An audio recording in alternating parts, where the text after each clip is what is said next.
নমস্কাৰ বন্ধু বান্ধৱীসকল সকলোকে আগন্তুক হাইস্কুল শিক্ষান্ত পৰীক্ষালৈ মোৰ বহুত শুভেচ্ছা লগতে মৰম জনালোঁ। মই বিশেষ এটি কাৰণতহে মই ভিডিঅ'টো প্ৰস্তুত কৰিছোঁ। আগন্তুক যিবিলাক মানে পৰীক্ষা হয়, হাইস্কুলৰ পৰীক্ষাই হওক নতুবা হাই ছেকেণ্ডেৰী হওক, যিকোনো পৰীক্ষাই হওক, আমাৰ মানে দেখিবলৈ পোৱা যায় যে ভগৱানৰ ওচৰলৈ গৈ চাকি ধূপ জ্বলোৱাটো সেইটো ডাঙৰ কথা নহয়। ভগৱানৰ অৰিহণা থাকিবই লাগিব। আমি যিকোনো এটা কামত হওক বা এনেকুৱা পৰীক্ষা দিবলৈ গ'লেও হওক নতুবা যিকোনো এটা কামতে হওক, আমি মানে ভগৱানৰ অৰিহণা নহ'লে আমি কেতিয়াও আগবাঢ়ি যাব নোৱাৰোঁ। আৰু ভগৱানৰ আমাৰ ওপৰত এটা আস্থা থাকিবই লাগিব, আমাৰ ওপৰত এটা আশীৰ্বাদ থাকিবই লাগিব, তেতিয়াহে আমি যিকোনো এটা কামত সফল হ'ব পাৰিম। কিন্তু এই পৰীক্ষাৰ্থীসকলৰ আগমুহূৰ্তত, যিকোনো পৰীক্ষাৰ আগমুহূৰ্তত এই কিছুমান মানে বেজালিৰ ওচৰলৈ গৈ পিনি কিতাপ জাৰি দিব, কলম জাৰি দিব, সেইখিনিহে মোৰ মানে অলপ ভাল নলগা মানে হৈছে। কিয়নো কৈছোঁ, পৰহি দিনাখন আমাৰ গাঁৱৰে এগৰাকী খুৰীয়ে ল'ৰাটোক লৈ পিনি এই দাঁতিকাষৰীয়া অঞ্চলৰ মানে পাগলাদিয়া কাষৰ এজন ওজা তাতে গৈছে। মই সুধিছিলোঁ কিহৰ কাৰণে গৈছে।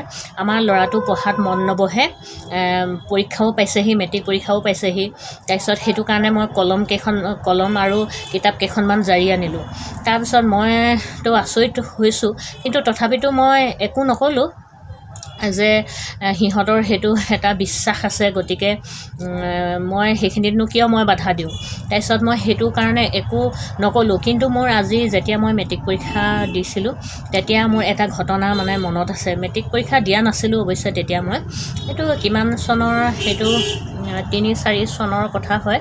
তাৰপিছত কি হয় কথাটো, আমাৰ হোজাইৰ পৰা মানে বাদাম বিজনেছৰ কাৰণে মৰিনীত গৈছিলে, হোজাইৰ পৰা গৈছিলে।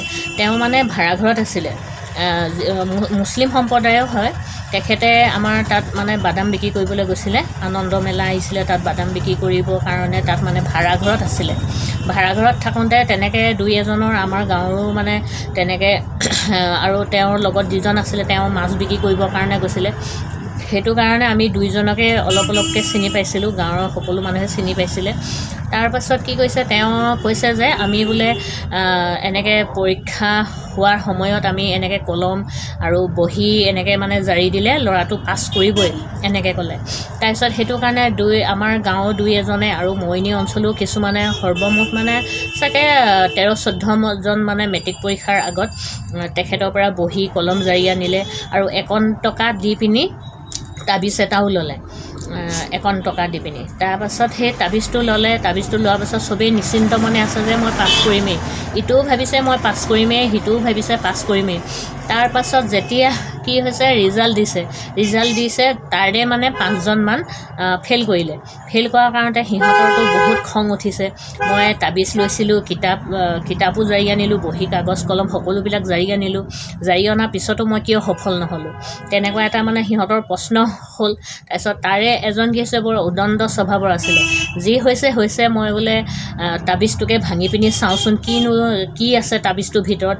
এনেকৈ কৰি মানে যেতিয়া সি কটাৰীয়ে খুলি চাই দেখে যে তাত মানে কাগজ এখনত লিখা আছে যে মূৰ্খহঁত, তহঁতি পঢ়িলেহে পাৰিবি, নপঢ়িলে ক'ত পাৰিবি, এনেকৈ লিখা আছে।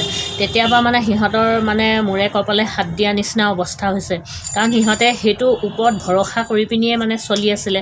কাগজ কলম জাৰি দিছে, গতিকে মই এইটোত পাছ কৰিমেই আৰু কেতিয়াও মানে ফেইল কৰা কথাই নাহে, এনেকুৱাকৈ মানে ভাবি পিনি সিহঁতে পূৰা নিশ্চিন্ত মনে হৈ আছে। যেতিয়া এইটো মানে হ'ল যে মুখ ঠেকেচা খালে, তাৰপিছত সেইটো কাৰণে সিহঁতৰ মনত বহুত দুখো লাগিল।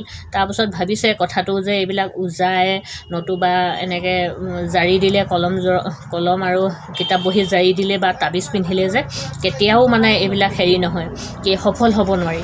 নিজে মানে যদি নপঢ়ে, ভালকৈ খৰচি মাৰি যদি নপঢ়ে, তেতিয়াহ'লে সেইটো কেতিয়াও মানে সফল হ'ব নোৱাৰি।